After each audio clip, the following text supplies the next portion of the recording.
अस्सलामु अलैकुम वरहमतुल्लाहि वबरकातुहू। क्या आपको मालूम है कि शक, ज़न और वहम में से कौन तसव्वुर है और कौन तस्दीक?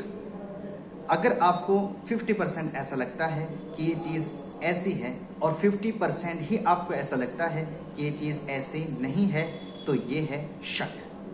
यानी जैसे मिसाल के तौर पर आपको लगता है कि ज़ैद आलिम है 50% और आपको ये भी लगता है कि ज़ैद आलिम नहीं है, तो इसको कहते हैं शक। और याद रखें, शक तसव्वुर है, ना कि तस्दीक।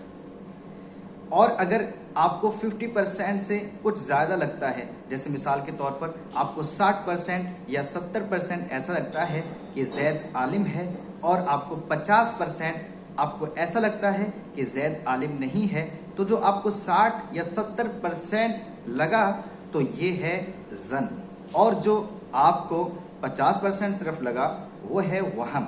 और याद रखें, ज़न ये तस्दीक है और वहम ये तसव्वुर है। खुलासा कलाम ये हुआ कि शक और वहम ये दोनों के दोनों तसव्वुर हैं और जो ज़न है वो तस्दीक है। अस्सलामु अलैकुम वरहमतुल्लाहि।